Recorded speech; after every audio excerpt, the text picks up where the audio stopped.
Bismillahirrahmanirrahim. Assalamualaikum warahmatullahi wabarakatuh. Penonton setia rancangan Tanyalah Ustaz, biar tahu jangan keliru. Seperti biasa, hidupkan pagi kita bersama dengan Al-Quran. Dan syabas, tahniah saya ucapkan kepada anda kerana di awal pagi anda telah berjaya untuk mewakilkan diri anda untuk duduk dalam satu majlis ilmu. Dan saya kira ada yang melihat saya di kaca TV, yang memisahkan kita hanyalah kamera semata-mata, dan ada yang melihat kita di ruangan Facebook. Syukur pada Allah Subhanahu Wa Taala, segmen kita hujung minggu bersama dengan Al-Quran. Jangan lupa tajuk kita pada hari ini adalah Taranum dan juga tafsir. Dan seperti biasa, fokus kita masih lagi merujuk kepada surah yang sama juga seperti semalam, iaitu Quran surah Az-Zumar. Dan fokus kita pada hari ini bermula pada ayat 22, 21 dan juga 22, 23 dan 24. Penonton, saya kira ini adalah waktu yang sangat tepat untuk kita sibukkan diri kita dengan Al-Quranul Karim. Jadi saya yakin dah banyak kali saya uar-uarkan kepada penonton yang berada di luar sana, sekurang-kurangnya satu isi rumah bagus saya kira kalau kita ada tafsir pimpinan Ar-Rahman. Jadi untuk anda yang mempunyai tafsir, insya-Allah anda boleh buka pada halaman 1225 juzuk yang ke-23. Okey, 1225 sehingga 1226 penonton. Dan seperti biasa pada hari ini juga Tanyalah Ustaz, sekiranya anda ada sebarang persoalan, anda boleh menerusi talian kami di nombor yang tertera di kaca TV anda, iaitu 03 7726 1603. Jom kita jadi ejen penyebar kebaikan. Kita buat amal kebaikan hanya di hujung jari sahaja. Buka aplikasi Facebook, like Facebook Tanyalah Ustaz, dan jangan lupa untuk kita kongsi. Mudah-mudahan ada saham nilai kebaikan. Saya buka meja akademik Tanyalah Ustaz pada pagi ini seperti biasa bersama dengan panel yang sama. Tidak asing lagi Al-Fadil Ustaz Muhammad Zarifi bin Muhammad Daud. Assalamualaikum Ustaz. Waalaikumsalam warahmatullahi wabarakatuh. Masya-Allah. Tadi nampak emasnya rasa warna lain. Ustaz sihat hari ini? Alhamdulillah syukur. Alhamdulillah syukur pada Allah Subhanahu Wa Taala. Sepatutnya setiap pagi kita kena rasa bersemangat, gembira kerana kita memang nombor satu dah niat nak sebarkan kebaikan. Betul saya? Betul. Dan paling seronok lagi yang selalu kita ulang bila hujung minggu bersama dengan Quran. Mata yang melihat Quran di awal pagi itu pun satu rezeki. Betul, rezeki. Masya Allah. Cuba penonton fikirkan. Baik, ala kulli hal, seperti biasa penonton yang dirahmati Allah Subhanahu Wa Taala, pinjamkan kepada saya fokus anda, telinga anda, sama-sama kita hancurkan hati kita dengan lunaknya lantunan Al-Quran. Silakan Ustaz. Assalamualaikum warahmatullahi wabarakatuh. Sahabat saya Da'i Nizal dan seterusnya para penonton yang dirahmati Allah Subhanahu Wa Taala sekalian. Apa khabar semuanya pada pagi ini? Saya doakan kalian semua berada dalam rahmat dan kesejahteraan, dalam lindungan Allah Subhanahu Wa Taala, insya-Allah. Baik, seperti yang Da'i Nizal sebut sekejap tadi, ayat 22, ayat 23 dan ayat 24 dalam surah Az-Zumar. Jadi sama-sama kita baca dan kemudian kita baca terjemahan maknanya. Bismillahirrahmanirrahim. أفمن شرح الله صدره للإسلام فهو على نور من ربه فويل للقاسية قلوبهم من ذكر الله أولئك في ضلال مبين الله نزل أحسن الحديث كتابا متشابها مثانية تقشعر منه جلود الذين يخشون ربهم ثم تلين جلودهم وقلوبهم إلى ذكر الله Dzalika hudallahi yahdi bihi man yasha wa man yudlilillahu fama lahu min had. Afaman yattaqi biwajhihi العذاب يوم القيامة وقيل للظالمين ذوقوا ما كنتم تكسبون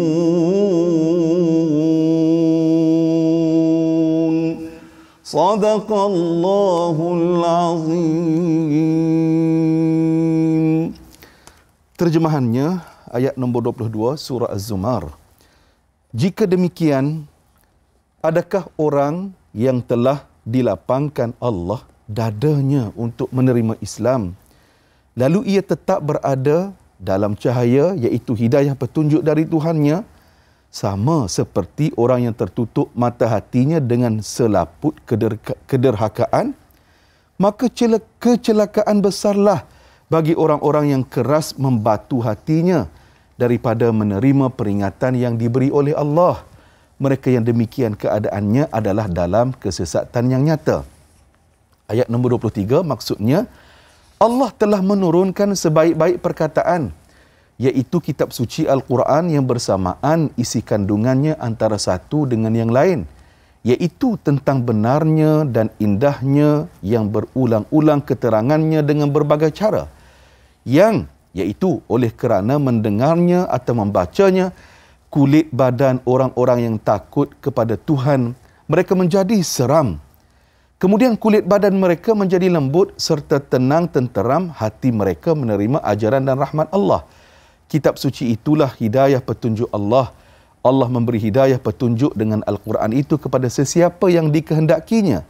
Dan sesiapa yang disesatkan Allah, iaitu disebabkan pilihannya yang salah, maka tidak ada sesiapa pun yang dapat memberi hidayah petunjuk kepadanya.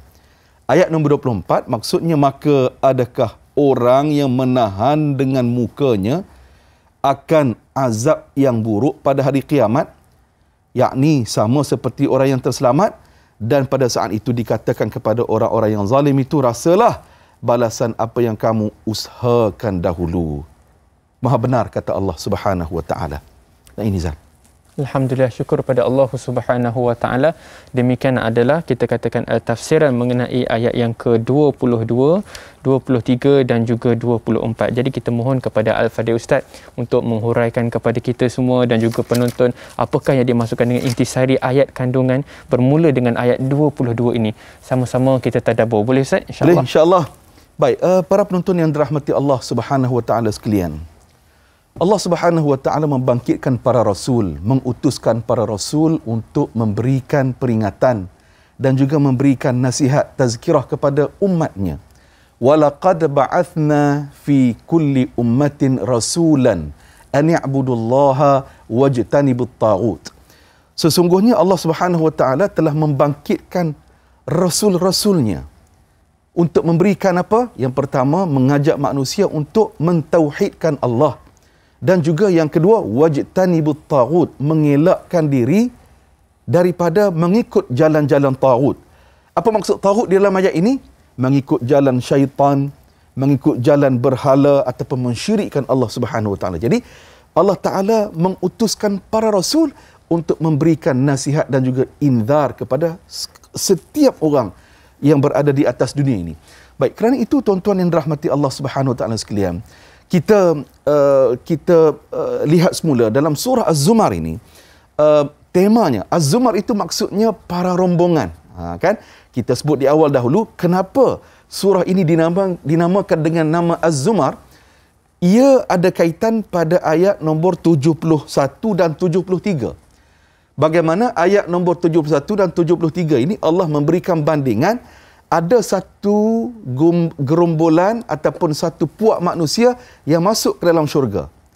Manakala ada juga gerombolan manusia satu pasukan, rombongan-rombongan yang masuk ke dalam neraka Allah Subhanahu wa taala. Baik. Dikiaskan juga dari ini, Zal, kan kita cerita semalam, Betul. pada ayat yang semalam bagaimana kisah bagaimana hijrah ke Habasyah, ya. Hijrah yang kedua itu bagaimana umat Islam jumlahnya 83 orang muslimin ataupun orang lelaki dan juga 11 orang wanita sahabiah, ya, 11 orang muslimat. Jadi yang diketuai oleh Sayyiduna Ja'far bin Abi Talib, mereka ini telah pergi berlindung di Habasyah di bawah seorang pemerintah raja yang adil, iaitulah Raja Najasyi. Pada masa yang sama, tuan-tuan, ada juga kumpulan daripada musyrikin Makkah. Mereka telah menghantarkan 2 orang pada waktu itu, yang mana 2 orang ini masih belum masuk Islam lagi pada waktu itu, iaitulah Amr bin As dan juga Abdullah bin Abi Rabi'ah. Jadi 2 orang ini pergi bertemu dengan Raja Najasyi, bawa hadiah, kalau hari ini kita kata rasuah lah, kan, nak mempengaruhi Raja Najasyi supaya jangan beri perlindungan kepada umat Islam ini. Jangan beri perlindungan.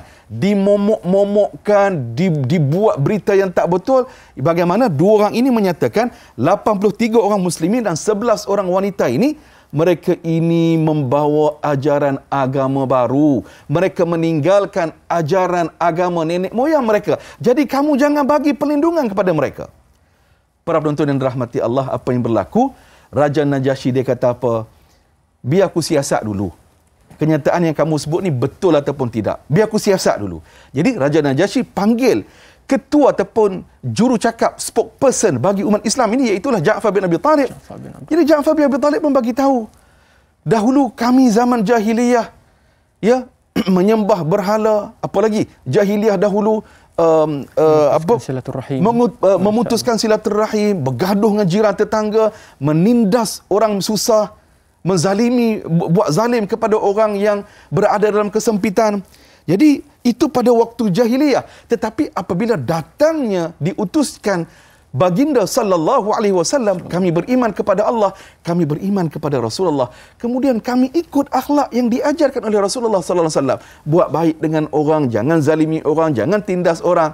Tiba-tiba ni musyrikin Makkah, mereka inilah yang bermusuh-musuh dengan kami, mereka inilah yang mengapi-apikan kami. Para penonton rahmati Allah, akhirnya Raja Najasyi minta dibacakan apakah kandungan yang disampaikan oleh baginda sallallahu alaihi wasallam. Maka Ja'far bin Abi Talib pun membacakan ayat permulaan dalam surah Maryam, Kaf ha ya ain sad. Bila dengar ayat itu, tuan-tuan puan-puan, Raja Najasyi menangis. Dan apa tindakan yang beliau lakukan? Beliau sebut kepada Amr bin As dan juga Abdullah bin Abi Rabi'ah ini, kamu baliklah, kami akan beri perlindungan kepada umat Islam yang datang hijrah ke Habasyah. Baik, para penonton rahmati Allah, ayat ini ataupun surah Az-Zumar, temanya ialah bagaimana Allah memberikan perbandingan watak orang yang beriman, watak orang yang tidak beriman. Ini tema yang sedang kita bicarakan dalam topik kita semalam dan hari ini. Wallahu a'lam. Wallahu a'lam. Alhamdulillah, syukur pada Allah Subhanahu wa taala. Penonton, jom kita hadamkan dahulu ilmu yang telah diberikan, berzikir. Kita kembali selepas ini.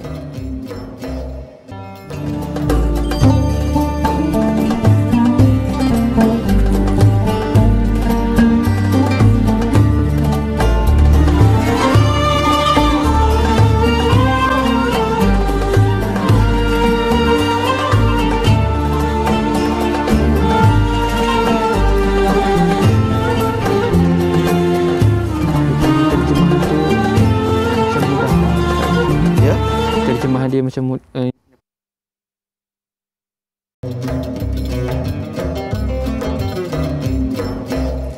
penonton yang dirahmati Allah Subhanahu wa taala, Nabi sallallahu alaihi wasallam dinyatakan seperti kita bagus untuk kita murajaah, kita ulang kaji semula Quran surah Az-Zumar.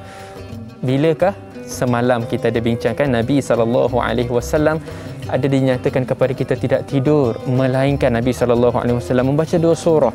Nombor 1 surah Az-Zumar dan yang kedua adalah surah Al-Isra. Berbeza dengan kita Ustaz ya. Kalau dahulu sebelum tidur mak ayah selalu ajar sebelum tidur baca sekurang-kurangnya 3 kul. Surah Al-Ikhlas tu 7 kali. Tapi zaman sekarang dah berubah Ustaz. Kita kalau dulu sebelum tidur kita cium Al-Quran, macam biasalah. Zaman sekarang kita cium juga tapi tak tahulah, kadang kita scroll dulu, terdelap dulu. Jadi mungkin ada perkara yang boleh kita ubah di situ insya-Allah. Baik, kita nak teruskan dengan perbincangan kita mengenai intisari ayat, iaitu Quran surah Az-Zumar. Kita masih lagi penonton, saya ulang, anda boleh buka halaman Quran tafsir Pimpinan Ar-Rahman pada halaman 1225 dan juga 1226. Kita teruskan dengan intisari ayat. Silakan Ustaz. Baik, ayat nombor 22. Allah Subhanahu wa taala menyatakan afaman syaraha Allahu sadrahu lil Islam fahuwa ala nurin min rabbih. Allah Taala memberikan perbandingan di sini para penonton. Allah Taala membuat perbandingan orang yang telah dilapangkan dadanya untuk menerima Islam, ya, cahaya dan hidayah itu berada dalam dadanya. Adakah sama orang yang dilapangkan dadanya menerima Islam dengan orang yang tertutup hatinya, tak mahu menerima wahyu, tak mahu menerima iman yang dibawa oleh baginda sallallahu alaihi wasallam? Baik, kan kita sebut menara kawalan kita surah Az-Zumar ini, bagaimana musyrikin Mekah mereka keras hati mereka. Walaupun baginda sallallahu alaihi wasallam ya menceritakan ayat Al-Quran, ya berdakwah kepada mereka, suruh perhati alam, suruh tadabbur alam, tetapi keras hati mereka. Karena itu ya para penonton ya, bagaimana tindakan mengejek-ngejek yang mereka buat kepada Rasulullah. Antaranya Abu Jahal ataupun Abu Lahab, bila dia nak bercakap dengan Rasulullah, dia seperti pakai kain kelumbung tu. Dia tutup muka dia. Kan? Maknanya dia nak menunjukkan satu signal, kami tak nak bercakap dengan kamu Muhammad. Ada tabir antara kita. Seolah-olah begitulah. Mereka nak protes Rasulullah sallallahu alaihi wasallam. Baik, para penonton rahmati Allah. Baik, ayat ini juga perlu jadi muhasabah kepada kita. Baik, Allah Taala kata, orang yang dia terima Islam, ya, hati mereka apabila buat amalan jadi lapang, jadi bahagia. Tuan-tuan, ada beza kan kalau dada kita lapang dengan dada kita sempit. Ya? Ini Zal, selalunya kalau dada kita sempit ni bila ada masalah. Betul. Kan? Kita fikir banyak bersarang dalam fikir kita ni kan. Maknanya macam mana nak cari penyelesaian kan, macam mana nak cari solusi ni. Mulalah kita rasa sempit sangat. Jadi bagaimana kita nak lapangkan hati kita itu? Antaranya kita istighfar, antaranya kita salawat, kita salat sunat hajat kan, salat sunat duha dan sebagainya lah. Jadi bila kita buat begitu, jadi dia jadi lapang. Kita rasa tenang. Lapang itu ialah tenang lah. Jadi para penonton dirahmati Allah, muhasabah kepada kita nombor 1. Apabila kita buat amalan-amalan ibadat ni tuan-tuan, kita rasa lapang, kita rasa seronok ke, kita rasa berat sangat? Yang tu kena fikir tu. Kena fikir kan? Baik, ini muhasabah untuk kita lah kan. Kadang-kala para penonton, untuk mendaki tangga masjid lebih berat berbanding mendaki tangga gunung. Ya, berbanding mendaki tangga-tangga bukit, berat lagi nak mendaki tangga masjid dan surau. Ini menjadi muhasabah kepada kita. Ya, kadang-kala para penonton kan, kalau kita bukan salah berbasikal, bukan salah buat aktiviti naik bukit, tak salah kan. Tetapi kadang-kala, kalaulah contoh berkumpul pukul 5 pagi untuk program tadilah mendaki bukit, mendaki gunung, sampai kita pukul 5 pagi. Tapi nak mendaki tangga masjid pukul 5 pagi, tak sampai-sampai. Jadi ini muhasabah kepada kita semualah para penonton rahmati Allah. Ayat ini memuhasabahkan diri kita. Sepatutnya kita ni bila nak buat amalan ibadat, hati kita jadi lapang, jadi seronok, jadi sangat bahagia. Sebab apa? Kita yakin yang kita buat ini ialah arahan daripada Allah dan baginda sallallahu alaihi wasallam. Baik, para penonton, saya nak kongsi satu bagaimana Sayyidina Umar Al-Khattab. Kita tahu kan para penonton, Sayyidina Umar Al-Khattab memeluk Islam kerana apa? Kerana mendengar adindanya membaca surah Taha. Kan? Masya Allah. Kerana surah Taha telah melembutkan jiwa seorang yang bengis, iaitulah Umar Al-Khattab. Baik, para penonton, setelah Umar Al-Khattab menerima Islam, bagaimana dadanya begitu lapang.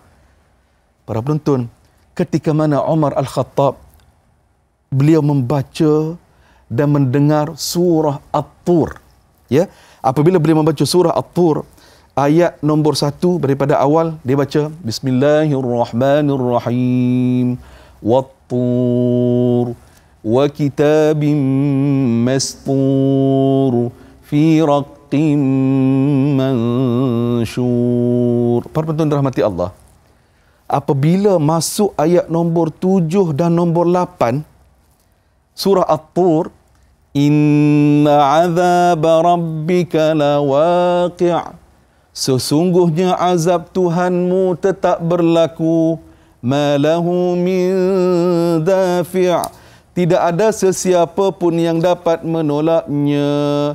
Yauma tamurus samaa'u mawra, pada hari langit dan segala isinya bergegar, segegar-gegarnya. Para penonton, bila datang ayat nombor 7, nombor 8, nombor 9 ini, Umar Al-Khattab menangis di dalam salatnya. Menangis teresak-esak di dalam salatnya. Kerana apa? Gentar hatinya apabila membaca ayat ini. Masuk ke dalam jiwanya. Jadi para penonton rahmati Allah, inilah perkara yang kita nak muhasabah bersama-sama. Biarlah kita apabila kita menerima Islam, ya, kita beramal dengan Islam itu dengan penuh dada yang lapang. Wallahu a'lam. Wallahu a'lam. Alhamdulillah, syukur pada Allah Subhanahu wa taala. Baiklah penonton yang dirahmati Allah Subhanahu wa taala, saya kira Ustaz kupasan mengenai ayat 22, 23 dan juga 24 telah pun selesai, dan seperti biasa kita mohon mandat terlebih dahulu daripada panel kita. Silakan insya-Allah. Insya-Allah. Nampaknya Ustaz pun telah beri signal kepada kita, green light. Jadi mudah-mudahan kita boleh teruskan dengan perbincangan kita, tapi seperti biasa saya suka untuk maklumkan kepada penonton yang berada di luar sana yang nak berikan kepada kita soalan di ruangan Facebook, sila guna pelarasan bahasa Melayu yang betul, dan seandainya ada yang nak buat call, satu call adalah untuk satu soalan saja. Kita beri peluang kepada yang lain, insya-Allah. Kita teruskan dengan soalan Facebook yang pertama untuk pagi ini.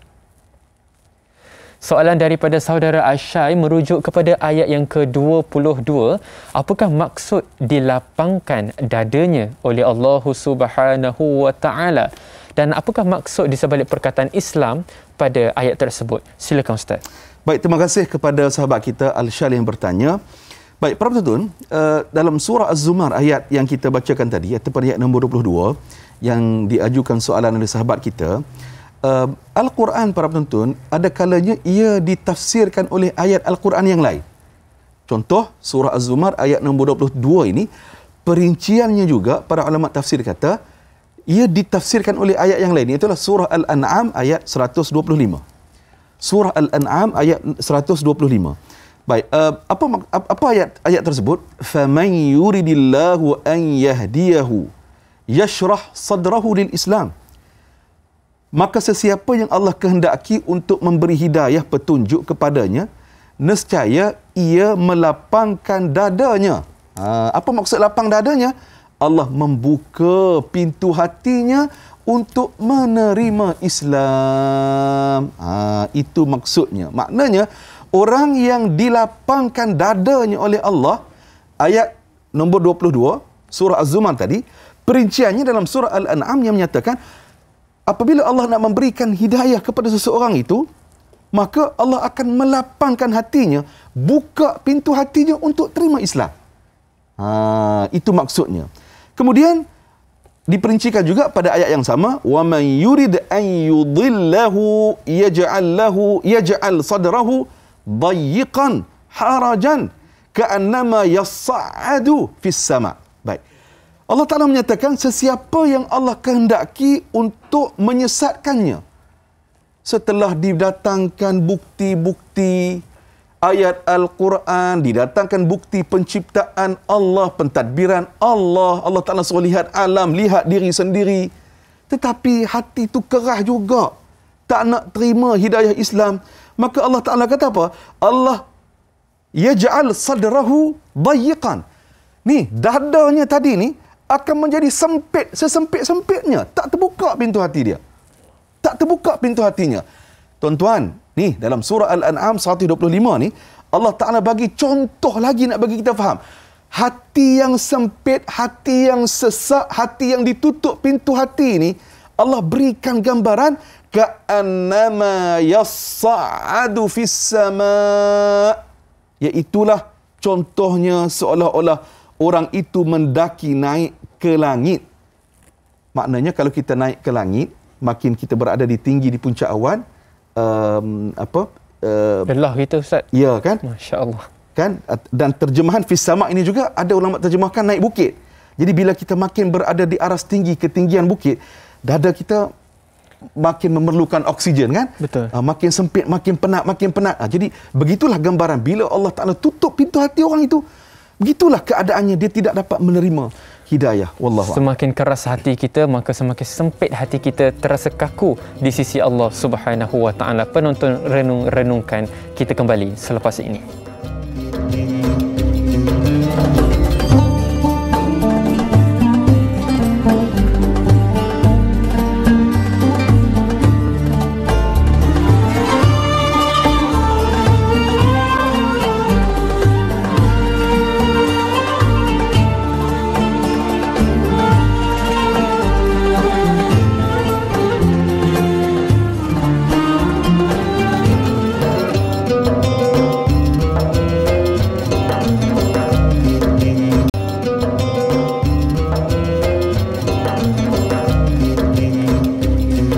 Penonton yang dirahmati Allah Subhanahu wa taala, semalam Al-Fadil Ustaz Muhammad Zarifi telah banyak kali ulang kepada kita semua tanda-tanda kebesaran Allah Subhanahu wa taala, di mana di dalam Al-Quran, Ustaz, ya, Ustaz menerangkan kepada kita Allah Taala menyuruh kita untuk melihat alam sekitar kita, bagaimana kejadian bumi dan juga langit, tumbuh-tumbuhan, hatta tak perlu jauh, tengok pada diri kita sendiri. Setiap cap ibu jari kita tidak sama, mata kita, kulit warna dan sebagainya. Itu semua adalah tanda-tanda kekuasaan Allah Subhanahu wa taala yang perlu kita renungkan. Penonton, jom sama-sama kita tadabbur Al-Quran, dan insya-Allah kita ada pemanggil kita yang pertama.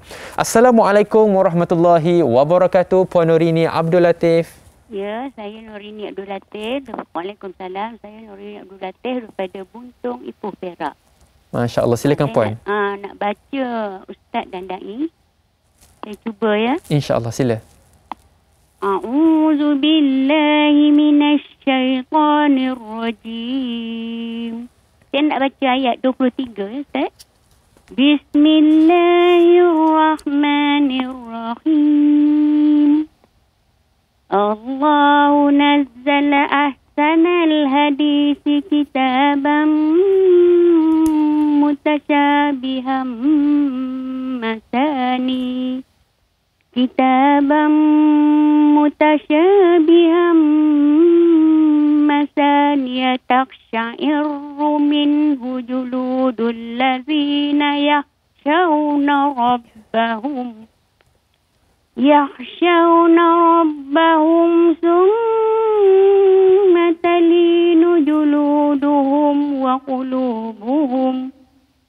qulubuhum ila zikrillah. Zalika hudallahi yahdi bihi man yasha'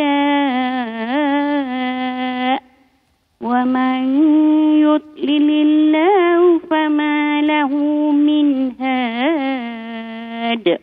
Sadaqallahul azim. Terima kasih Ustaz dan Dai. Assalamualaikum. Waalaikumsalam warahmatullahi wabarakatuh. Syukur pada Allah Subhanahu wa taala, Ustaz. Platform ya, kita, insya-Allah. Tanyalah Ustaz, kita berjaya menarik penonton di luar sana untuk sama-sama baca Al-Quran, tadabbur. Agak-agaknya Ustaz, taranum apa yang Puan Nurini baca tadi, Ustaz? Masya-Allah, Puan Nurini baca tadi taranum jiharkah. Masya-Allah. Dia taranum jiharkah ni, Dai Nizal, dia macam kita takbir raya tu. Allahu akbar kabira walhamdulillahi kathira. Jadi kalau di Malaysia ni takbir hari raya tu kita selalu buat lagu Jaharkah tadilah. Jadi maknanya contoh tadi, Allahu nazzala ahsanal hadithi kitaban mutasyabiha. Begitulah. Jadi alhamdulillah bacaan Puan Nur ini bagus sekali. Kalau untuk penambahbaikan pada makhraj huruf ha, ya, ahsanal hadithi, ha. Jadi kalau orang Melayu kita kata ha pedah ni, ha pedah ni dia di sini, ha. Dia berbeza dengan ha simpul tu kan. Kalau ha simpul tu di atas sikit, ha. Ini ha di sini ya. Jadi maknanya itu satu. Yang kedua, memandangkan ayat ini ayat panjang sedikit dan Nizal. Jadi untuk penambahbaikan, kita jangan tergopoh gapah, ambil masa, tarik nafas, kemudian barulah kita baca. Insya-Allah akan membuatkan bacaan kita lebih sempurna. Ala kulli hal, tahniah Puan Nur ini, mudah-mudahan kita ni semua jadi sahabat qarib Al-Quranul Karim. Amin. Mudah-mudahan, insya-Allah. Perlunya kita tahu juga tempat wakaf di tempat yang betul, saya. Mudah-mudahan. Baik, penonton, kita terus dengan soalan Facebook yang berikut, iaitu soalan daripada saudari Ruby Abu Bakar Ruby. Merujuk kepada ayat yang ke-22, celakalah mereka yang hatinya telah keras membatu untuk ingat kepada Allah Subhanahu Wa Taala. Merujuk kepada siapakah ayat ini ditujukan yang berada di dalam kesesatan, dan apakah ada perbezaan, Ustaz, antara hati yang keras? Kita mohon pencerahan, silakan. Ya, tentu sekali ada beza hati yang keras dengan hati yang terbuka, dengan hati yang dilembutkan.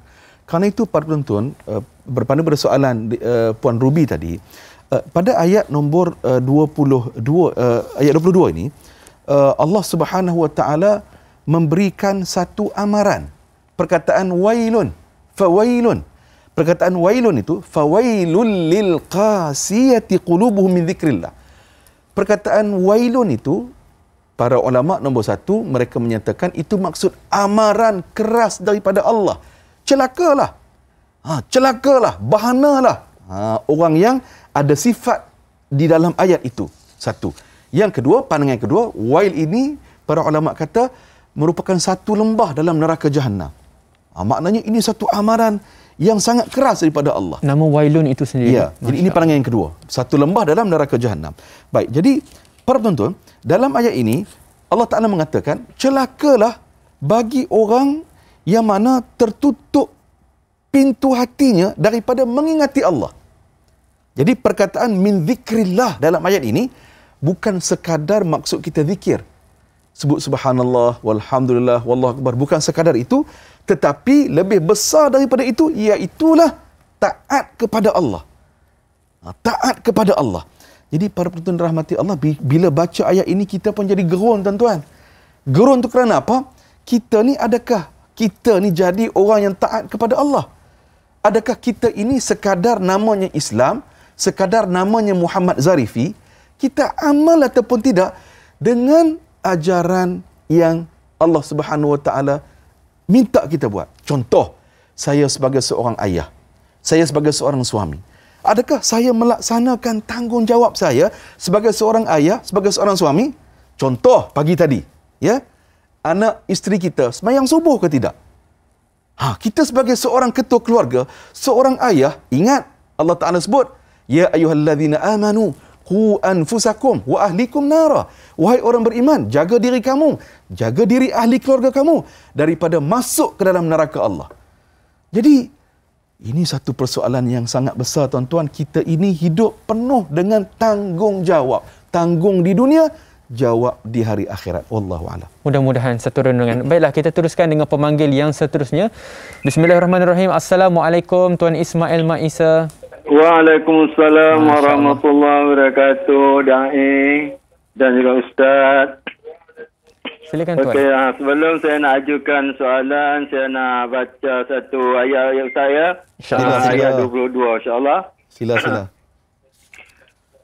أعوذ بالله من الشيطان الرجيم بسم الله الرحمن الرحيم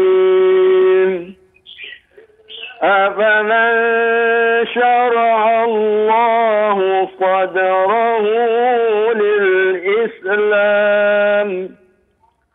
فهو على نور من ربه فويل للقاسية قلوبهم من ذكر الله أولئك في ضلال مبين صدق الله العظيم. Okey, soalan saya Ustaz. Apakah ciri-ciri bagi seseorang yang dipilih oleh Allah akan dirinya telah mengampai hidayah Allah Subhanahu Wa Taala? Itu je soalan saya pagi ini. Terima kasih. Assalamualaikum warahmatullahi wabarakatuh. Waalaikumsalam warahmatullahi wabarakatuh. Syukur pada Allah Subhanahu Wa Taala, satu bacaan yang sangat baik, satu bacaan yang sangat bagus. Akan tetapi Ustaz, kita tahan terlebih dahulu. Penonton yang dirahmati Allah Taala nak tahu apakah jawapannya, berzikir terlebih dahulu. Kembali dengan kami selepas ini.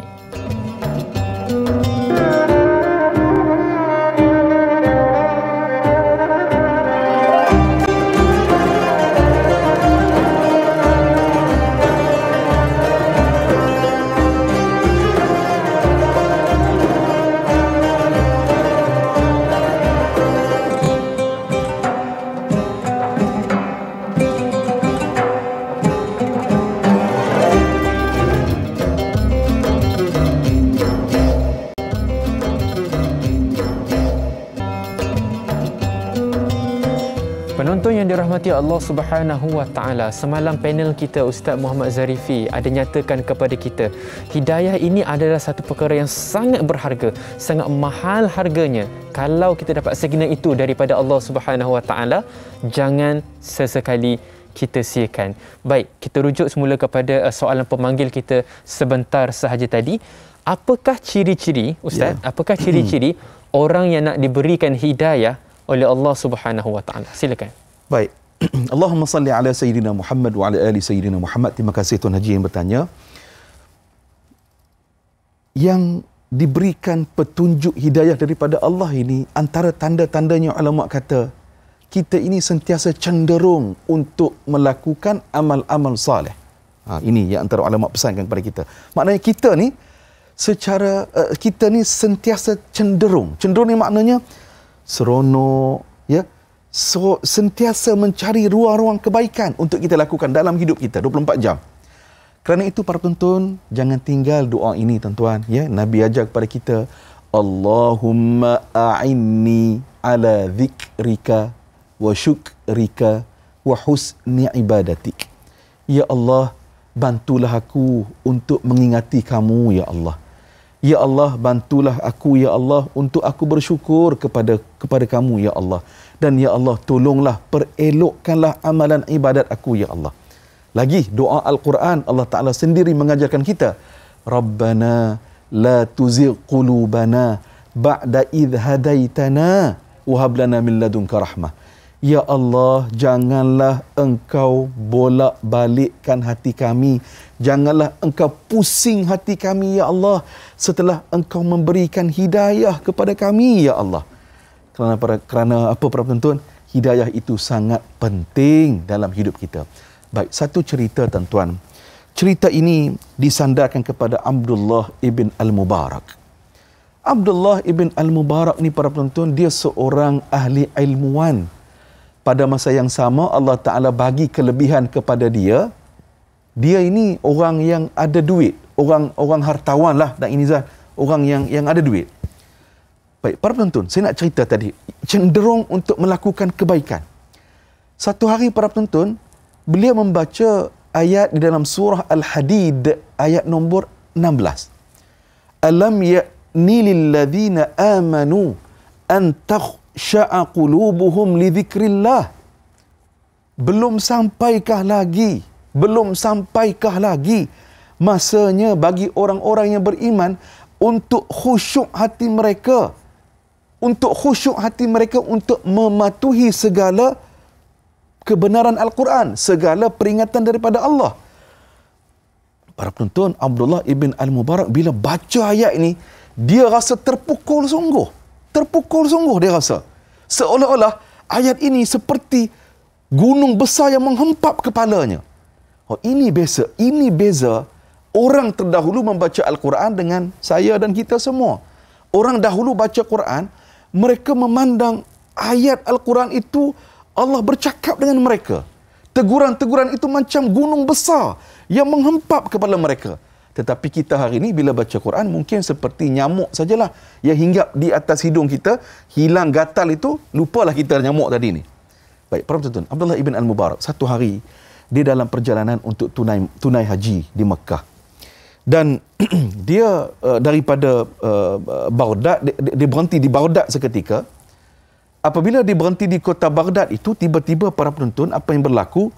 Dia ternampak seorang perempuan yang sudah agak berusia berada di tepi timbunan sampah sambil menguis-nguis sampah tadi ni, macam duk cari sesuatu.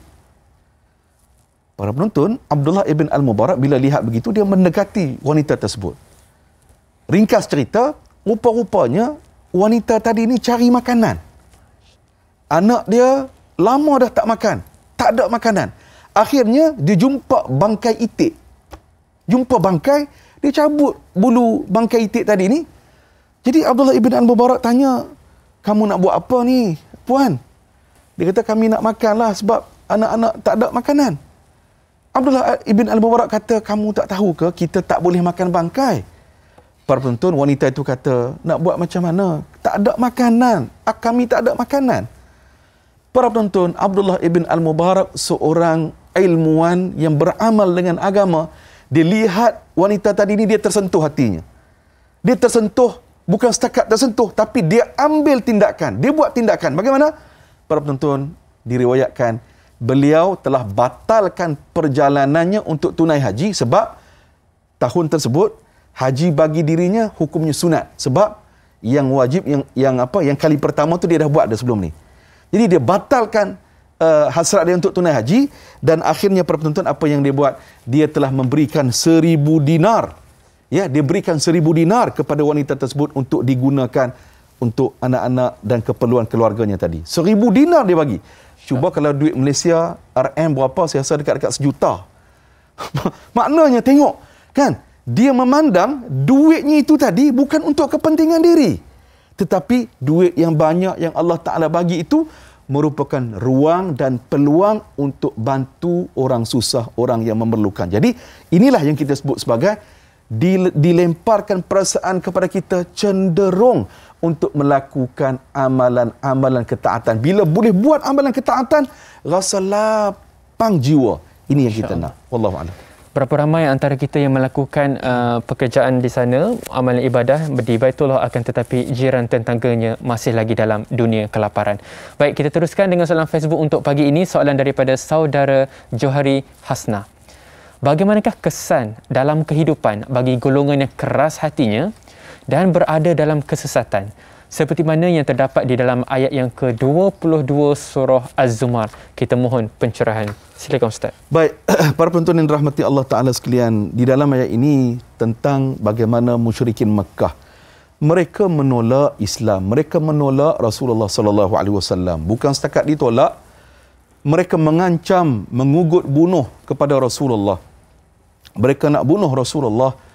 Mereka tawarkan pelbagai-bagai benda supaya Nabi berhenti daripada berdakwah, menyebarkan risalah tauhid. Baik, para penonton, dalam konteks kita tuan-tuan, yang kita bimbang hati tertutup ni tuan-tuan, kita bimbang ialah hati kita berpenyakit. Antara tanda-tanda hati kita berpenyakit tuan-tuan, nombor 1, kita ni bila tengok orang lain senang, kita jadi tak senang. Bila tengok orang lain maju sikit daripada kita, kita mula gundah gulana. Tak senang duduk Ustaz. Tak senang duduk kita. Fikir cara macam mana nak jatuhkan orang itu. Macam mana nak kenakan orang itu. Itu maknanya hati kita berpenyakit. Ada sombong, ada dengki, ada hasad. Inilah penyakit hasad, inilah penyakit hati yang paling utama yang disebut oleh Imam Al-Ghazali. Jadi para penonton yang dirahmati Allah, mari kita rawat penyakit hati kita ini. Antaranya, kita sentiasa melihat orang yang susah daripada kita, kerana bila kita lihat begitu, akan lahir perasaan syukur dan kita rasa ya qanaah, kita rasa cukup apa yang kita ada ini. Ya, kerana apa? Itulah nikmat yang Allah berikan kepada kita. Wallahu alam. Wallahu alam, mudah-mudahan insya-Allah. Baik, kita raikan pemanggil kita yang seterusnya, Tuan Haji Tukinon. Assalamualaikum warahmatullahi wabarakatuh. Waalaikumsalam warahmatullahi wabarakatuh. Ustaz dan Dai. Ya, Tuan Haji. Haji Muhammad Salih daripada Sudai Johor. Silakan Tuan Haji. Baik, persoalannya Ustaz, dalam ayat ayat Az-Zumar ni ada menceritakan berkenaan surga dan neraka.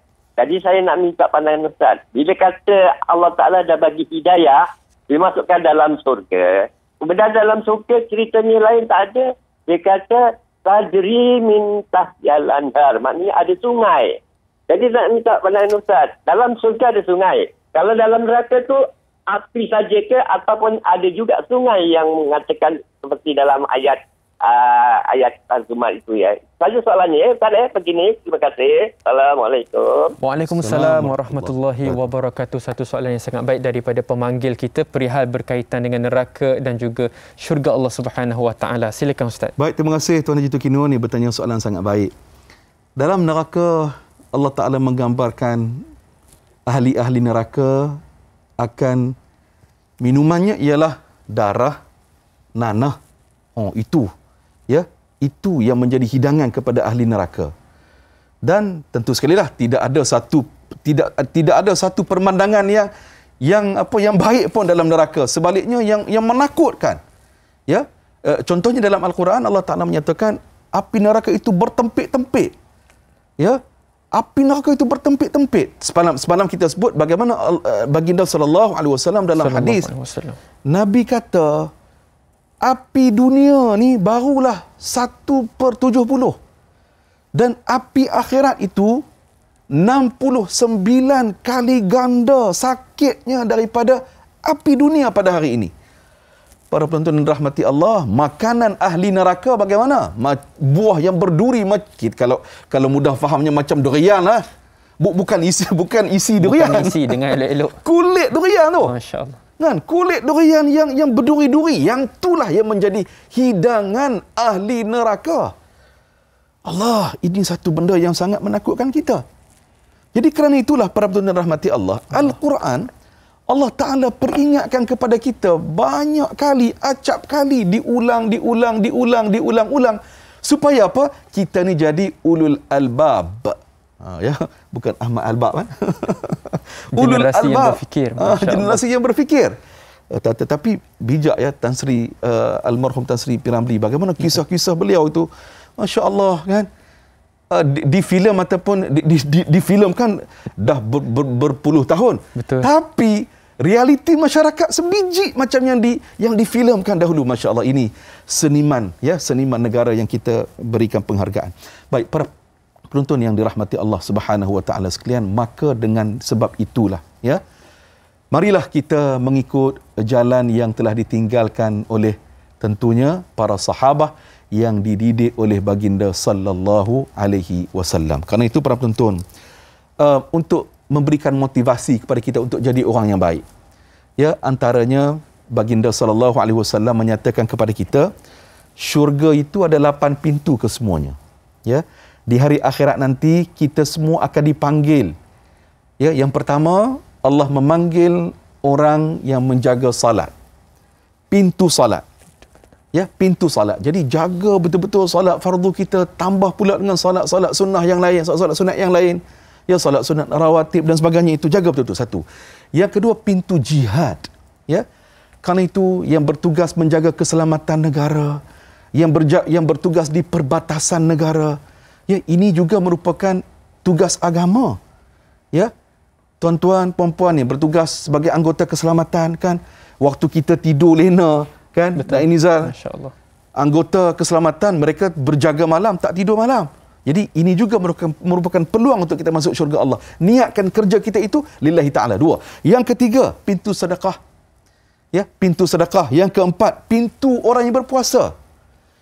Yang kelima, pintu orang yang menunaikan haji. Yang keenam, pintu orang yang menahan marah. Yang ketujuh, pintu ahli zikir dan ahli ilmu. Dan nombor 8, pintu ahli tawakal yang masuk syurga tanpa hisab. Jadi ini 8 pintu, kesemuanya pintu syurga. Wallahu a'lam. Mudah-mudahan pilihan di tangan kita. Baik, penonton yang dirahmati Allah Subhanahu Wa Taala, kita teruskan dengan pemanggil kita yang seterusnya. Assalamualaikum warahmatullahi wabarakatuh. Tuan Haji Omar.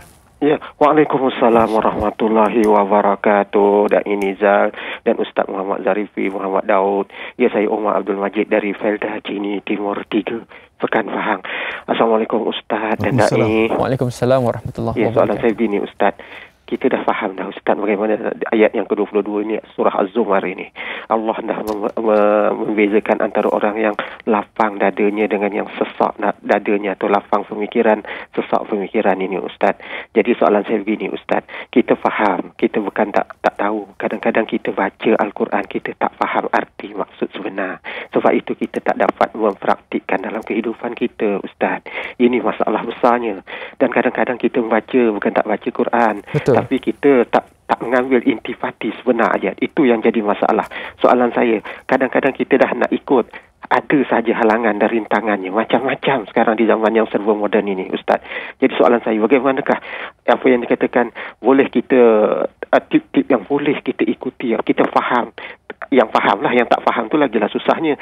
Dan boleh mengikut apa ajaran sebenar dan tidak terfesong daripada ayat Al-Quran itu. Itu yang saya tanya. Apakah cara dan kaedah terbaik untuk kita tidak terfesong daripada ayat Al-Quran dalam kehidupan dan kita tak jadi apa yang dikatakan Al-Quran melaknat pembacanya. Itu soalan saya Ustaz dan Da'i.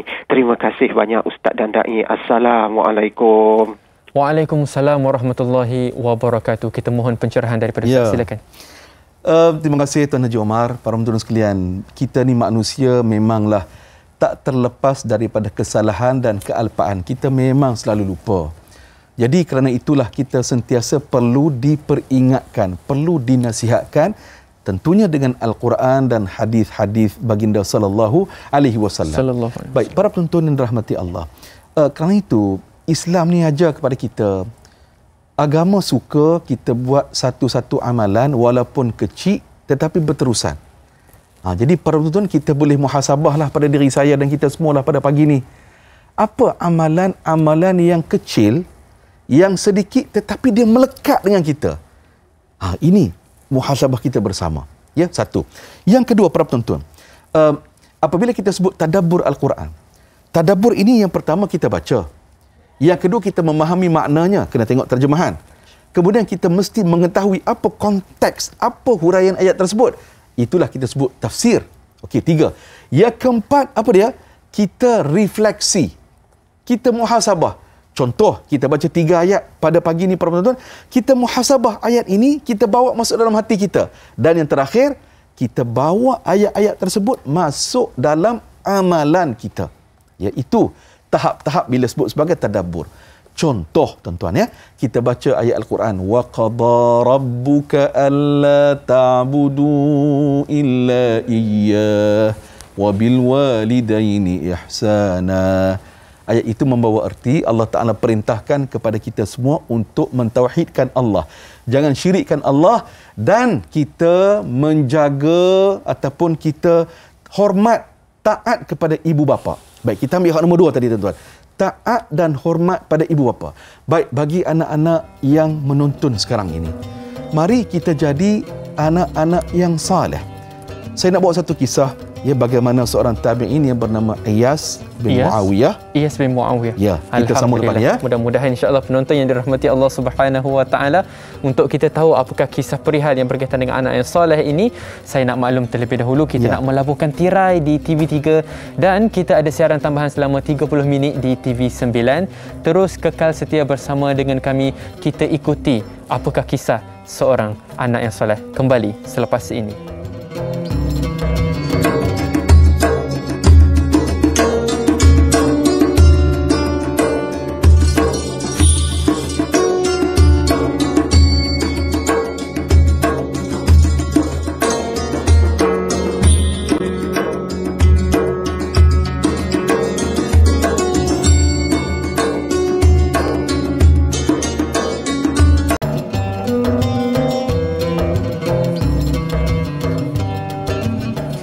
Penonton yang dirahmati Allah Subhanahu wa taala, kenapa apabila kita baca Al-Quran kita akan terasa kelazatan, kemanisan itu?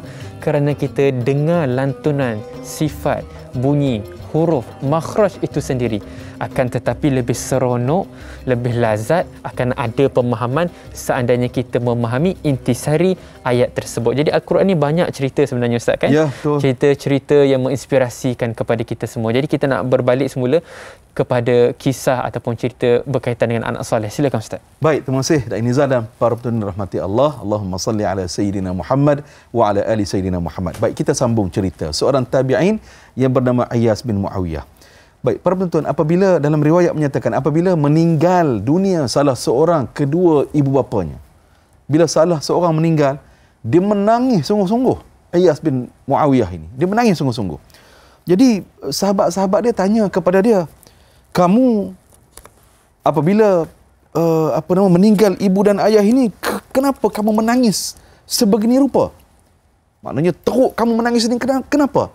Iyas jawab, kalau sebelum ini aku ada 2 pintu syurga yang duduk dengan aku. Tapi sekarang ini apabila meninggal salah seorang daripadanya, aku hanya ada berbaki sebuah pintu saja lagi untuk aku masuk syurga Allah Subhanahu wa taala. Maknanya Iyas dia memberikan faham kepada kita berpandukan hadis Nabi, mak dan ayah ni merupakan pintu syurga bagi kita. Jadi para penonton yang dirahmati Allah, kita baca ayat Quran tadi kan, wa qada rabbuka alla ta'budu illa iyyah wa bil walidaini ihsana. Jadi para penonton, bagi anak-anak ya yang berada di peringkat sekolah rendah, sekolah menengah, peringkat IPT, taatilah ibu bapa sementara mereka masih ada. Taatilah, doalah. Ya, jangan terasalah kalau mak ayah tegur kita. Ya, memang mak ayah tegur kita kerana dia nak kita jadi orang baik. Percayalah para penonton, bila mak ayah sudah tiada, kita akan rindui. Ya, rindui nasihat ibu dan ayah kita. Bagi kita yang telah bekerja, yang ada gaji sendiri, yang ada keluarga sendiri, jangan lupa bantulah, cukupkanlah keperluan ibu dan ayah kita di kampung. Itu merupakan kunci keberkatan rezeki kita. Kalau setiap bulan tu kita boleh bagi duit kepada mak dan ayah kita, cukupkan keperluan. Para penonton rahmati Allah, apabila kita sudah beristeri ataupun sudah bersuami, jangan disebabkan kita, suami kita jadi anak derhaka. Jangan disebabkan kita, isteri kita jadi anak derhaka. Kerana apa? Kunci ataupun laluan nak masuk syurga Allah Subhanahu wa taala, tentunya kita mentaati ibu dan ayah kita. Wallahu alam. Wallahu alam. Jangan sesekali kita siakan. Baik penonton, kita teruskan dengan soalan Facebook daripada saudari Mazni Hasan. Merujuk kepada ayat yang ke-23 surah Az-Zumar, kenapa Allah Subhanahu wa taala sangat menekankan keadaan kulit manusia dengan ayat-ayat suci Al-Quran? Kenapa tidak kenapa tidak dengan pendengaran? Kerana pendengaran dan bacaan ayat suci Al-Quran adalah sangat berkait rapat. Kenapa disebutkan kulit? Silakan Ustaz. Masya Allah, subhanallah. Tengok kan bagaimana indah dan cantiknya bahasa Al-Quran. Perumpamaan yang Allah Ta'ala bagikan, ya, apabila kita ini mendengar, mengamati ayat Al-Quran, bergetar, takut, kulit kita ini takut sampai ke kulit. Para penonton, Allah Ta'ala memberikan gambaran, kita ni, tubuh manusia ni, kulit ni melekat dengan kita. Pergi mana-mana pun kulit ni melekat dengan tubuh kita. Maka ini satu perumpamaan yang luar biasa. Orang yang bila dia baca Quran, dia cuba memahami ayat Al-Quran, dia cuba mengayati, mendalami ayat Al-Quran, bergetar hati mereka. Bergetar hati mereka apabila mendengar peringatan-peringatan daripada Allah Subhanahu wa taala. Kerana itu para penonton, dalam Al-Quran Allah peringat kepada kita, wa man a'rada an dzikri fa inna lahu ma'ishatan dhanka wa nahsyuruhu yaumal qiyamati a'ma. Barang siapa yang berpaling daripada Al-Quran, tidak mengendahkan Al-Quran, buat tak tahu saja kepada peringatan-peringatan Al-Quran, tak ambil peduli langsung, hati-hati atas dunia ini Allah Ta'ala memberikan balasan kepada mereka itu. Bagaimana? Ma'isyatan dhanka. Tafsiran yang pertama, ma'isyatan dhanka itu bermaksud di atas dunia ni Allah Ta'ala bagi sempit hidup mereka. Sempit dada mereka. Sentiasa dirundung masalah. Tak henti-henti ujian tiba. Ini yang kita muhasabah. Satu. Yang kedua, ma'isyatan dhanka itu bermaksud di dalam kubur nanti akan disempitkan kubur orang yang berpaling daripada Al-Quranul Karim. Tak henti setakat itu para penonton, Allah Azza wa Jalla menjanjikan balasan buruk di hari akhirat bagi orang yang berpaling daripada Al-Quran. Bagaimana? Mereka dibangkitkan di hari akhirat dalam keadaan matanya buta. Waktu itu baru terkejut. Selama ini boleh nampak, boleh melihat, tetapi bila dibangkitkan di hari akhirat, sudah tidak mampu melihat lagi. Wallahu a'lam. Wallahu a'lam. Ini adalah tanda-tanda inzar, amaran daripada Allah Ta'ala. Baik, seterusnya soalan daripada saudari Rosmahizan Abdullah merujuk kepada ayat yang ke-23. Apakah kesan Al-Quran kepada jiwa manusia sebagai hidayah, petunjuk daripada Allah Subhanahu wa Ta'ala, dan adakah hati orang yang takut kepada Allah, dia akan rasa gementar? Silakan. Baik, para penonton yang rahmati Allah, betul, orang yang takut kepada Allah hatinya gementar. Dia memandang apa yang diperolehi, yang dia ada atas dunia ini bukan untuk dirinya sepenuhnya. Ini yang kita nak bawa dalam hidup kita, tuan-tuan. Masalahnya, termasuk diri saya lah, kita ni terlalu mementingkan diri sendiri. Kita terlalu fikir nafsi-nafsi. Kita tak fikir, kita tak peduli orang yang susah. Kita tak peduli orang yang memerlukan. Bukan setakat orang jauh, jiran sebelah rumah. Ya, depan, belakang, kiri, kanan, paling kurang. Kita tak peduli, tak pernah tanya khabar pun. Ya, tak pernah tanya khabar pun. Kerana itu baginda sallallahu alaihi wasallam pesan kepada kita, tak sempurna iman seseorang itu apabila dia membiarkan jiran tetangganya berada dalam keadaan lapar. Para penonton, mari kita tengok contoh sahabat. Para penonton, Abu Bakar As-Siddiq, diriwayatkan Sayyidina Abu Bakar As-Siddiq, beliau telah menginfakkan seluruh hartanya. Seluruh hartanya berjumlah 4,000 dirham. Dia bagi semua. Tak tinggal apa pun untuk dirinya. Allahu Akbar. Satu. Kemudian Sayyidina Umar Al-Khattab, beliau telah menginfakkan, sedekahkan hartanya separuh. Separuh untuk bahagiannya, separuh lagi infak. Tuan-tuan, Sayyidina Uthman bin Affan, 900 ekor unta beserta kelengkapan penuh dengan muatan disedekahkan kepada agama. 100 ekor kuda disedekahkan kepada agama. 1,000 dinar disedekahkan kepada agama. Para penonton yang dirahmati Allah, ini contoh-contohnya. Ada satu cerita tentang Sayyidina Uthman. Pada ketika sesampainya umat Islam di Madinah, pada waktu itu, para penonton, umat Islam perlu sumber air bersih untuk kelengkapan diri, macam-macam lah kan. Pada waktu itu ada satu macam telaga, macam perigilah Da'i Nizal yang dipunyai oleh orang bukan Islam. Jadi Nabi bagi tahulah, tolonglah sesiapa yang ada duit, yang ada harta, tolong beli perigi tersebut untuk diwakafkan oleh orang Islam, untuk diwakafkan oleh umat Islam di Madinah.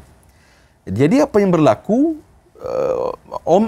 Sayyidina Uthman ini, beliau juga seorang tokoh korporat yang ada duit, yang ada harta, tetapi hartawan yang bertakwa kepada Allah. Jadi dia pergi berbincang dengan pemilik perigi tersebut. Mula-mula dia kata macam inilah, kita bahagi dua. Ada hari-hari yang umat Islam boleh datang dan maknanya itu giliran saya lah. Kemudian giliran kamu terpulanglah. Okey, jadi para penonton, apa yang berlaku? Oleh kerana Sayyidina Osman, bila giliran Sayyidina Osman punya giliran, Sayyidina Osman kata, ambillah air itu tanpa bayaran, gunalah. Jadi menyebabkan pada hari giliran orang bukan Islam tadi ni, Yahudi tadi ni, giliran dia pergi tadi ni, orang tak datang. Sebab dia jual air tersebut. Jadi orang tak datang. Akhirnya dia kata, oh lagu ni bisnes tak untung ni. Tak jalan. maka dibagi dia offer sepenuhnya kepada Uthman untuk beli. Jadi Sayyidina Uthman beli dan diwakafkan kepada umat Islam. Nabi kata, pahala yang diterima oleh Sayyidina Uthman bin Affan dalwan bidilwin. Setiap timba, orang duk timba air tu, setiap itulah pahala bagi Uthman bin Affan. Jadi para penonton, inilah minda yang kita nak bawa bila baca Quran. Minda kita iaitulah fastabiqul khairat, berlumba-lumba untuk mengejar kebaikan dan kita nak jadi orang yang paling banyak berbakti kepada orang lain. Mudah-mudahan. Mudah-mudahan. Amin, amin, Allahumma ya amin. Soalan Facebook yang seterusnya daripada saudara Muhammad Izzuddin. Berdasarkan permulaan ayat yang ke-24, mafhumnya, maka adakah orang yang menahan dengan mukanya akan selaran, yakni azab yang buruk pada hari kiamat, sama seperti orang yang terselamat? Adakah orang itu sama dengan orang yang terselamat dan masuk syurga? Kita mohon pencerahan. Baik, terima kasih kepada saudara Izzuddin. Ayat nombor 24, Allah Azza wa Jalla berfirman, afaman yattaqi biwajhihi su'al adzabi yaumal qiyamah. Bermaksud, maka adakah orang yang menahan dengan mukanya akan azab yang buruk pada hari kiamat sama seperti orang yang terselamat? Okey. Dalam tafsir, contohnya Buya Hamka, beliau menyatakan, tuan-tuan, tubuh badan kita ni, yang paling kita jaga, yang paling mulia, paling dipandang orang, mana agak-agak Daik Nizar? Kepala, Ustaz. Muka. Ya, wajah. Ya, maknanya wajah inilah merupakan benda yang paling mulia. Kerana itu, selalunya kalau kita malu kan, kita akan tutup muka kan? Kan?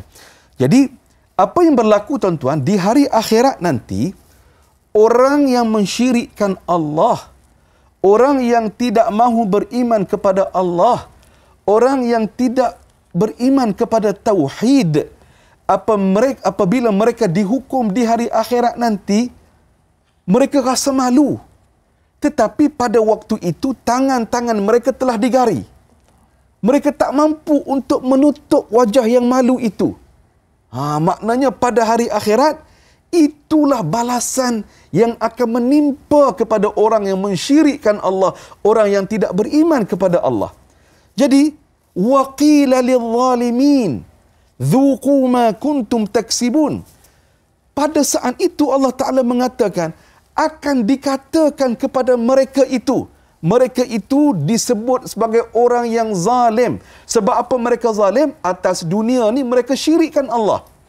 Akan dikatakan kepada mereka, nah, rasalah balasan apa yang kamu buat dulu. Rasalah sekarang apa yang kamu usahakan dulu. Para penonton, bagi kita orang yang beriman, bila kita baca ayat ini tuan-tuan, kita rasa takut sangat. Takut tu kerana apa? Takut kita termasuk dalam ayat ini.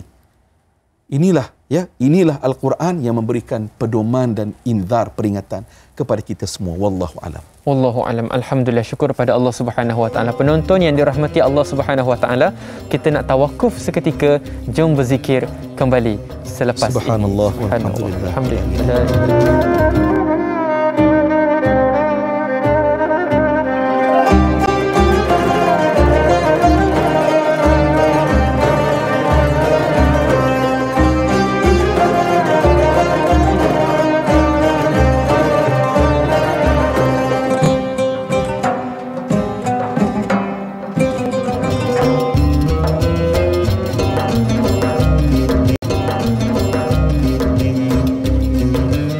Penonton yang dirahmati Allah Subhanahu wa taala, Iqra itu adalah ayat yang pertama yang telah diturunkan kepada kita. Bermakna untuk kenal, untuk cinta dengan Al-Quran, langkah pertama yang anda kena buat adalah usaha terlebih dahulu. Baca. Mudah-mudahan dengan kesusahan kita, dengan jerih payah kita, tentunya ada nilai di sisi Allah Subhanahu wa taala. Baik, kita teruskan dengan soalan Facebook untuk pagi ini, iaitu soalan daripada Mak Etun. Soalannya merujuk kepada ayat yang ke-24. Maka adakah orang yang menahan dengan mukanya akan selaran, yakni azab yang buruk pada hari kiamat, sama seperti orang yang terselamat. Dan pada saat itu dikatakan kepada orang yang zalim itu, rasakanlah balasan apa yang kamu usahakan dahulu. Apakah yang dimaksudkan dengan selaran dan adakah itu hukum yang sebaik-baiknya kepada mereka? Silakan Ustaz. Baik, terima kasih kepada puan kita yang bertanya. Ayat nombor 24 ini merupakan Allah tempelak, ya, ataupun bahasa kita macam perli lah. Perli. Orang yang tak beriman, ya, orang yang mensyirikkan Allah, orang yang tak mahu ikut panduan Al-Quran, tak nak ikut Nabi SAW, mereka di atas dunia, atas dunia ni dia tak peduli dosa pahala, tak peduli solat 5 waktu, tak peduli langsung, dia tak peduli. Contoh kalau komen di Facebook kan, dia tak peduli fitnah adu domba, dia tak peduli. Yang paling penting jumlah yang like itu tinggi, beritanya viral. Dia tak peduli hukum hakam, tapi nafsu tuntutan dunia itu yang menjadi utama. Wal'iyadzubillah. Ya, kerana itu para penonton, inilah gambaran yang Allah Ta'ala berikan, gambaran yang akan berlaku di hari akhirat nanti. Para penonton, dalam ayat yang lain, ya, bagaimana kepada ahli-ahli neraka, apabila mereka menyesal pada waktu itu, ya, malaikat bertanya kepada mereka, waktu hidup dahulu, tak ada ke Rasul yang datang memberikan peringatan kepada kamu? Malaikat tanya tu bukan nak tahu jawapan, tapi tanya tu nak perli. Takkan sekarang ini baru tersedar? Inilah para penonton yang dirahmati Allah, kita nak cuba, ya, hidup kita ini supaya kita terpandu, ya, hidup kita ini terpandu. Kita sedar diri yang hidup kita ini ada dosa dan pahala, ada tanggungjawab. Kerana itu para penonton, Al-Quran sebut pada kita, wa aqimis salata li dzikri. Dirikanlah sembahyang untuk mengingati aku. Memang salat itu tujuannya untuk ingat kepada Allah. Para ulama tafsir bila datang kepada ayat ini, mereka menyatakan dirikanlah salat untuk mengingati aku. Mengingati aku itu ada 3 makna, ada 3 catatan. Nombor 1, hei manusia, hei Zarifi, ingatlah kamu hidup di atas dunia sekarang ini dengan rahmat dan kasih sayang Allah. Pagi tadi pukul 4 pagi mata kamu dicelikkan, kamu boleh bernafas semula. Siapa yang bagi itu? Rahmat Allah. 1. Yang kedua, dirikanlah salat untuk mengingati aku. Maksudnya ialah, hei Zarifi, kamu ingat atas dunia ini kamu ada tanggungjawab. Kamu ini hamba Allah. Kamu kena jaga hubungan kamu sesama manusia. Ingat ini.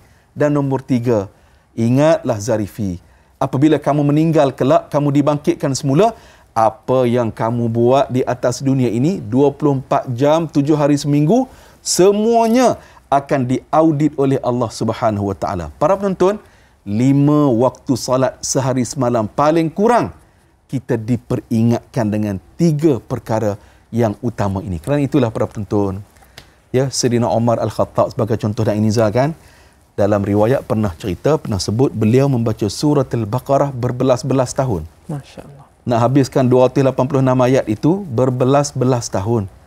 Nak cerita apa? Baca dengan tadabbur. Jadi kerana itulah, ya, kita dalam siaran kita ini walaupun 3 ayat tetapi tak apalah, ya. 3 ayat ini cuba kita faham dan kita bawa refleksi masuk dalam kehidupan kita. Ia bermakna tentunya. Wallahu mudah-mudahan, dan yang paling penting sekali Ustaz, kita masuk, kita aplikasikan, kita amal. Betul. Dalam kehidupan kita. Mudah-mudahan inilah platform Tanyalah Ustaz, biar tahu jangan keliru. Baiklah Ustaz, seterusnya kita nak beralih kepada 3 pengajaran ayat untuk pagi ini. Penonton, dengar, fokus dan catat. Silakan Ustaz. Baik, pelan tindakan kita pada pagi ini yang kita dapat, yang pertama, carilah hidayah Allah. Carilah petunjuk daripada Allah. Di mana kita nak cari itu? Tentunya di masjid, di surau, di kuliah agama dan sebagainya. Kerana itu para penonton rahmati Allah, alhamdulillah kita nak sambut Ramadan beberapa hari sahaja lagi, ya, alhamdulillah. Beberapa negeri telah pun membuat pengumuman, Majlis Agama Islam negeri-negeri antaranya telah membuat satu keputusan salat jamaah sudah dirapatkan semula saf. tanpa perlu ada penjarakan saf. Alhamdulillah setelah vaksinisasi dan sebagainya telah pun berjaya, alhamdulillah. Jadi inilah masanya, jom kita kembali ke masjid kerana itu merupakan tempat kita memperoleh petunjuk daripada Allah. Satu. Yang kedua, Al-Quran merupakan sahabat kepada kita di dunia ini. Baca Quran, faham Al-Quran, tadabbur Al-Quran. Dua. Dan nombor tiga, para penonton dirahmati Allah. Ayat yang kita baca ini, ayat nombor 24, memberikan peringatan bagaimana balasan buruk bagi orang yang ingkar di atas dunia. Pada waktu itu mereka malu, tetapi mereka tak dapat nak menutup perasaan malu tersebut. Jadi menyesal dahulu pendapatan, menyesal di kemudian hari tidak ada lagi gunanya. Wallahu a'lam. Wallahu a'lam. Penonton yang dirahmati Allah Subhanahu Wa Taala, mudah-mudahan 3 pengajaran ayat dapat kita aplikasikan dalam kehidupan kita. Kita mohon Ustaz untuk tutup tirai majlis ilmu kita dengan bacaan doa. Silakan. Bismillahirrahmanirrahim. Alhamdulillahi rabbil alamin. Wassalatu wassalamu ala sayyidil mursalin sayyidina Muhammadin wa ala alihi wa sahbihi ajma'in. Allahumma ighfir lana dhunubana wa liwalidina warhamhum kama rabbawna shighara. Wahai Allah, ampunkanlah dosa kami ya Allah. Ampunkanlah dosa kedua ibu bapa kami ya Allah, dan kasihkanlah mereka ya Allah seperti mana ibu bapa kami menjaga kami semenjak kami kecil ya Allah. Rabbana zalamna anfusana wa illam taghfir lana wa turhamna lanakunanna minal khasirin.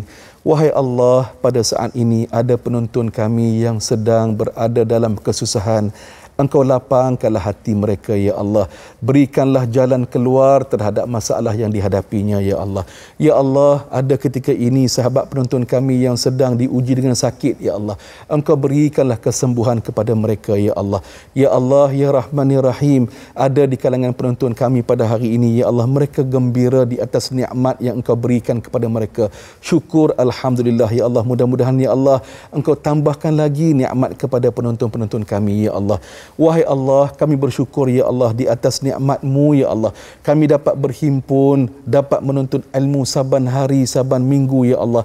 Mudah-mudahan ilmu yang kami ada ini ya Allah, berikanlah ia sebagai manfaat kepada kami. Allahumma inna nas'aluka ilman nafi'a wa rizqan tayyiba wa amalan mutaqabbala. Wahai Allah, anugerahkanlah kepada kami ilmu yang bermanfaat, rezeki yang baik dan halal, dan Engkau perelokkanlah, terimakanlah segala amal-amal kami.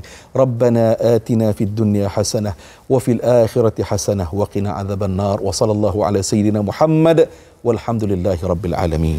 Amin, amin, Allahumma ya amin. Penonton yang dirahmati Allah Subhanahu Wa Taala, jangan lupa temu janji kita esok insya-Allah. Perbincangan kita iaitu topik akhlak, santuni golongan OKU orang kelainan upaya, bersama dengan moderator kami Da'i Hadari.